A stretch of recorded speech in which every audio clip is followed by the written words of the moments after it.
কোনো টাকায় বিক্রি হয় না, টাকায় বিক্রি হয় পশু আর অমানুষ। আপনি ভোট দিবেন, ভালো কথা, যাকে মনে চায় দিবেন হিসাব করে, সেখানে টাকা নিবেন কেন? আপনাকে ভোট দিতে বলে কেন? ভোট দেওয়ার প্রয়োজন কি আপনার? হারাম খুরি করে ভোট দিয়া লাভ কি? কিছুদিন পরে আবার দেখেন না, মাইয়ের উপরে হামলা, বউয়ের উপরে হামলা, চিল্লা চিল্লি করে, গাইবি আওয়াজ আসতেছে, 500 টাকায় সব কিনে ফেলেছি, চিল্লাও কেন? তোর মেয়ে, তোর স্ত্রীর ইজ্জত সব আমরা কিনে ফেলেছি। এজন্য জনগণ ভালো হলে নেতারাও ভালো হয়, জনগণ হারামি হলে নেতারাও হারামি হয়। জনগণ আগে হারাম পচা পায়খানা খাইয়া নেতাদেরকে শিখায়, তোমরাও আবার আমগো জায়গায় বসে আমাদেরটা খাইও। তাহলে নেতার দোষ কি? চেয়ারম্যানের গালি দেন কেন? চেয়ারম্যান তো আগে হারাম খায় নাই, আপনারা খাইয়া ভোটের আগে তাকে শিখাইছেন।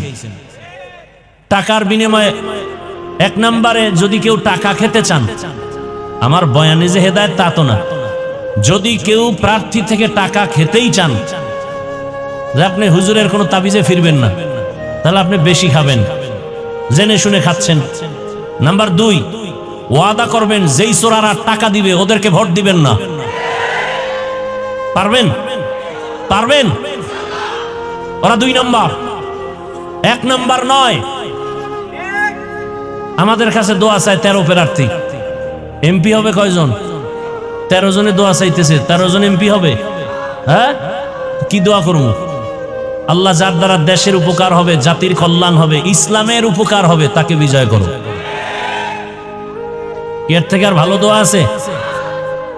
কিন্তু ইসলামের নাম নিয়ে যেন কেউ ভণ্ডামি করার সুযোগ না পায়। বিবেক দিয়া কাজ করবেন।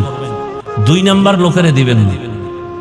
2 নম্বর কারা? দুনিয়া লোভী যারা, দুনিয়া লোভী যারা। আল্লাহ হেদায়েত দান করুন। তাহলে এই দুনিয়া লোভীরা আল্লাহর হুকুম অমান্য করে দুনিয়াতে অন্যের হুকুম মানে, নেতার হুকুম, মা বাবার হুকুম। এক কথায় আল্লাহকে বেজার করা যাবে না। প্রশ্ন হলো, বেজার করা যাবে না কেন? বলে দুনিয়াতে আল্লাহকে বেজার করে কাকে খুশি করবা? যাকে করবা সে স্বার্থপর, চান্দাবাজ আর ধান্দাবাজ। একমাত্র নিঃস্বার্থ আমাদেরকে ভালোবাসেন আমার আল্লাহ। আমার আল্লাহ আমাদেরকে যা দিয়েছেন দুনিয়াতে কেউ দেয় নাই। দুনিয়া দেয় দেয় দেয় বলেও দেয় না, আর যতটুকু দেয় তা খোটা দিয়া ধ্বংস করে দেয়। আর আমার আল্লাহ দেওয়ার দরজা অল টাইম খুলে রাখছেন, অল টাইম। রাতের গভীরে তুমি আল্লাহকে ডাকবা, আল্লাহ বলেন লাব্বাইকা ইয়া আবদি। 1 সেকেন্ডের জন্য দরওয়াজা বন্ধ নাই। সমুদ্রের মাঝে গিয়া যদি ডাক দাও ইয়া রব, আমার আল্লাহ সেখানেও জবাব দিবেন লাব্বাইকা ইয়া আবদি। আমার আল্লাহকে মহিলারাও ডাকলে জবাব দিবেন, পুরুষেরাও ডাকবে জবাব। এমন কি কোনো বিধর্মীয় যদি আল্লাহকে ডাকেন আল্লাহ জবাব দেন। এক আল্লাহর বান্দা মূর্তি পূজা করে, এটা মূর্তি সামনে নিয়ে সনম সনম সনম বলে জিকির করে, হঠাৎ তার অজান্তে জবান থেকে সনম শব্দ বের হওয়ার পরিবর্তে বের হয়ে গেল সমাদ, আল্লাহুস সমাদ। এত বছর যে সনম সনম বলে ডাকছে কোনো আওয়াজ নাই, আজ সমাদ শব্দ যখন বের হয়ে গেল, সাথে সাথে গাইবি আওয়াজ লাব্বাইকা ইয়া আবদি। আল্লাহর বান্দা বলেন, এত বছর আমি সনম সনম বলে ডাকলাম, কোনো জবাব নাই। আজ আমার জবান থেকে সমাদ শব্দ বের হলো, জবাব আসলো, কে আপনি? আবার জবাব আসলো, আনা রব্বুক, আমি তোমার রব। আমি অপেক্ষায় ছিলাম কখন তুমি আমাকে রব বলে ডাকবা, আল্লাহ বলে ডাকবা, আমার দরজায় ফিরে আসবা। কারণ তোমাকে কথা বলার শক্তি তোমার মা বাবা কেউ দেয় নাই, আমি আল্লাহ তোমাকে কথা বলার শক্তি দিলাম। দুনিয়াতে আমি আল্লাহ তোমাকে যখন পাঠিয়েছি, তুমি দাঁড়াইতেও পারো না, কথা বলতেও পারো না। তুমি দুনিয়াতে আসার পরে তোমার একটাই পুঁজি, কান্নার আওয়াজ। আর তোমার কান্নার আওয়াজ দিয়া কখন কি তোমার প্রয়োজন, এই প্রয়োজনটা তোমার বাবাও বুঝে না, একমাত্র তোমার মা বুঝে। বুঝে সব আয়োজন করেছে। তুমি কান্না করেছো, বুঝাইতে চেয়েছো তোমার বড় ক্ষুধা লাগছে, মা তোমার কান্নার ভাষা বুঝে খানার আয়োজন করেছেন, তুমি কান্না করেছো, মা সারা বাবা পর্যন্ত বুঝে নাই। বাবায় বলে বাচ্চা কাঁদে কেন, খানা দেও। মা বলে 5 মিনিট আগে খানা দিয়েছি, আবার কেন খানা দিব? বাবায় বলে তো কান্না করে কেন? মা বলে এই কান্নাটা তার ঘুমের আগের কান্না, খানার কান্না না। ঘুম যাবে বিদায় বাচ্চা এখন কান্না করে। আল্লাহ বলেন আমি আল্লাহ তোরে দুনিয়াতে পাঠানোর পর একটা মা বাবাও কোনোদিন আমাকে বলে নাই কথা বলার শক্তি দাও। কোনোদিন তোর মা বাবা বলে নাই আমার সন্তানের দাঁত নাই, দাঁত দাও, হাঁটতে পারে না, হাঁটার শক্তি দাও। যখন যেটার প্রয়োজন আমি আল্লাহ চাওয়ার আগে সব ব্যবস্থা করে দিয়েছি। আমি আল্লাহ পাক সব কিছুর আয়োজন করেছি। তোরে হাঁটার শক্তি দিলাম, কথা বলার শক্তি দিলাম, দেখার শক্তি দিলাম। এখন তুই কচি কণ্ঠে আব্বু বলে ডাক দাও, বাবার কলিজা ঠান্ডা হয়। কচি কণ্ঠে তুই আম্মুকে আম্মু বলে ডাক দাও, মায়ের কলিজা ঠান্ডা হয়। আমি আল্লাহ বাধা দেই নাই। তুই মাকে মা বলে ডাকবি, বাধা নাই। বাবাকে বাবা বলে ডাকবি, বাধা নাই। কিন্তু তোর মা বাবা সামান্যতম তোমার খানা দানা বস্ত্র বাসস্থানের ব্যবস্থা করেছে, আর আমি আল্লাহ যে তোরে জিব্বা নামের মেশিন দিয়া কথা বলার শক্তি দিলাম। আমি আল্লাহ অপেক্ষায় থাকি। মাকে ডাকো, বাবাকে ডাকো, মাঝে মাঝে আমি আল্লাহকে একবার আল্লাহ বলে ডাক দিবা। যদি একবার আল্লাহ বলে ডাক দেও, আমি আল্লাহ তোমার দিলের হালাত জানি, চাওয়ার আগেই সব ব্যবস্থা করে ফেলবো। আতিনা ফি দারে দুনিয়া না হাসান, আতিনা ফি দারে উকবা না হাসান, ইয়া গিয়াসাল মুস্তাগীসিন ইহদিনা লাফতিখারা বিল উলুমে ওয়াল গিনা। হর গরিদে নেক তু তৈয়ার হে, जो न मांगे उससे तू बेजार है। আল্লাহ তাআলা বলেন আমাকে দুনিয়াতে যে তোকে কিছু দেয় সব স্বার্থপর। তাকায়া দেখ, স্বার্থে আঘাত লাগার কারণে মা সন্তানকে মেরে ফেলেছে, আবার সন্তান মায়ের গায়ে হাত তুলে স্বার্থের কারণে। আর আমি আল্লাহ কেমন দয়ার মালিক, আমি আল্লাহ পাক এত মায়ার দরজা দিয়ে আমি তোকে আদর করি। আমি যদি সামান্যতম স্বার্থপর হইতাম, আমার দেওয়া পানি, আমার দেয়া সূর্যের আলো, চাঁদের আলো, আমার দেয়া জমিনের ফসল, গাছের ফল, নদীর মাছ খাও, আবার আমার দেওয়া নেয়ামত ভোগ করিয়া আমার হুকুম মতো নামাজে যাও না। ফজরে তোরে ডাক দিলাম আয়, মসজিদে গিয়া হাজিরা দাও। মসজিদের হাজিরায় তোমাকে পাওয়া যায় নাই, আমি আল্লাহ বেজার না। আবার তোমাকে জোহরের হাজিরায় ডাক দেওয়া হলো মুয়াজ্জিনের দ্বারা, জোহরের হাজিরায় যাও নাই, আমি আল্লাহ তোমাকে আবার আসরে ডাক দেওয়ার ব্যবস্থা করলাম। আমি রাগ করি নাই, যদি আসরও আসতে পারো ফজর জোহরের সব গুনাহ মাফ করে দিব। বান্দা আসরও আসো নাই, আমি আল্লাহ রাগ না করে আবার মাগরিবে ডাকার আয়োজন করলাম। আসো নাই, এশায় ডাকলাম, সেখানেও হাজিরা দাও নাই। মুয়াজ্জিনের মাধ্যমে ডাকার পর, আলেম ওলামার ডাকার পরেও আসো নাই। এবার আমি আল্লাহ কেমন দয়ার মালিক, আমি আল্লাহ নিজে রেডি হয়ে গেলাম, আমি নিজেই তোমাকে ডাকার জন্য হাজির হব। আমি আল্লাহ নিজেই ডাকার জন্য রেডি। অতিও গভীর হয় রজনী যখন, নীরবে প্রভুর নাম জপিও তখন।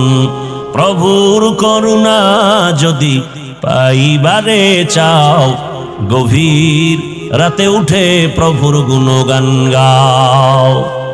আল্লাহ তাআলা প্রতিদিন রাতের শেষ ভাগে ডাকতে আসেন। প্রথম আসমানে এসে ডাকেন, আলা মিন মুস্তাগফিরিন ফাগফির আলাহ।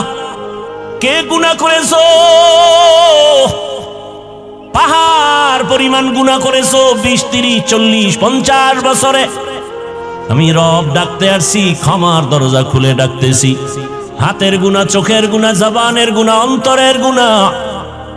একবার যদি বিনয়ের সাথে চোখের পানি ছেড়ে ডাক দিয়া বলো, ইয়া রব্বি গফিরলি, ও রব আমাকে দয়া করে মাফ করে দেন।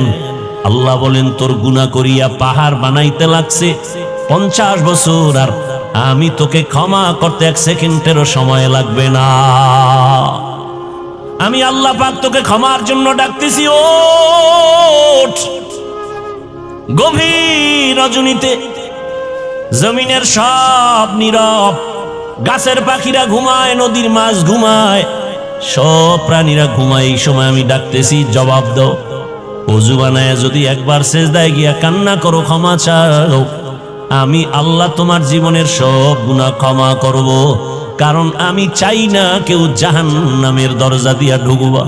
কারণ আমি আল্লাহ জানি জাহান্নাম কত ভয়ঙ্কর, আর তুমি বান্দা কতই দুর্বল। ওয়া খুলিকাল ইনসানু যায়ীফা, আমি মানুষ বড় দুর্বল করে সৃষ্টি করেছি। আমি আল্লাহ চাই না আমার মহাব্বতের বান্দা জাহান্নামে যাবে। আমি আল্লাহর জন্য ক্ষমার দরজা খুলে বারবার ডাকতেছি। আমি আল্লাহ যদি স্বার্থপর হইতাম, যারা আমার দেয়া নিয়ামত ভোগ করি, আমার হুকুম মানো না, নামাজ রোজা করো না, দাড়ি ওসার রাখো না, আমি আল্লাহ ঘুমের মধ্যে তোকে এমন ঘুম পাড়ায় দিতাম আর সজাগ হতে পারতি না। আমি আল্লাহ চাই না তুমি গুনাহ নিয়ে আমার আদালতে আসবা। আমি আল্লাহ বারবার তওবার দরজা দিয়ে ডাকি, বান্দা পেছনের গুনাহ থেকে ক্ষমা চাইয়া নতুন ভাবে তওবা করে ইবাদতের ময়দানে দাঁড়ায় যাও, আমলের ময়দানে আগায় যাও। আর তওবা করো, নামাজ ছাড়বা না, বেপরদায় চলবা না, আল্লাহর হুকুমের বাহিরে চলবা না। তওবা করে যদি আর আল্লাহর রহমতের দরজায় যদি দাঁড়াইতে পারো, আমি আল্লাহ তোমার জীবনের সব গুনাহ মাফ করে দিব। আল্লাহ বলেন, আমি আল্লাহ তো তোমার খানার আয়োজন করেছি, তোমার ঘুমের আয়োজন করেছি, তোমার চলাফেরার আয়োজন করেছি। ও বান্দা, আমি আল্লাহ তোমার যা প্রয়োজন ব্যবস্থা করে দিলাম। দুনিয়াতে চলার জন্য আলোর প্রয়োজন, সূর্য আর চাঁদ দিয়ে আলোর ব্যবস্থা করে দিলাম। দুনিয়াতে চলার জন্য তোমার খানার প্রয়োজন, আমি আল্লাহ মোহাব্বত করে ভালো খানার আয়োজন করে দিলাম। খানা তো আমি পিপিলিকারেও দেই, গর্তের সব প্রাণীর খানা আমি দেই, নদীর মাছের খানাও আমি দেই, জঙ্গলের প্রাণীর খানাও আমি দেই। কিন্তু বান্দা তোমার খানাটা আলাদা পিওর করে বানিয়েছি। বান্দা তুমি ভাত খাও, চালটা আমি কাভার করে দিলাম, রুটি খাও, গমটাও কাভারে আটকায় দিলাম, যাতে তোমার কোনো দূষিত কিছু বাহির থেকে প্রবেশ করার সুযোগ না পায়। স্বচ্ছ পানির প্রয়োজন পানি দিলাম, ময়লা ধুয়ে নাও। তোমার চাল আর রুটি রেডি, এখন খাওয়ার জন্য তোমার প্রয়োজন সবজি তরকারি, আমি আল্লাহ কুদরতের দ্বারা তরকারির আয়োজন করে দিলাম। তরকারিও রেডি, পাকানোর জন্য মশলা দরকার, আমি আল্লাহ কুদরতের দ্বারা তোমার মশলারও ব্যবস্থা করলাম। পেঁয়াজ রসুন সব নিয়ামত আল্লাহ দান করেছেন, কোনো দুনিয়াওয়ালারা দান করে নাই। আল্লাহ বলেন, বান্দা তোমার শরীরকে তাজা রাখার জন্য সব ব্যবস্থা করলাম।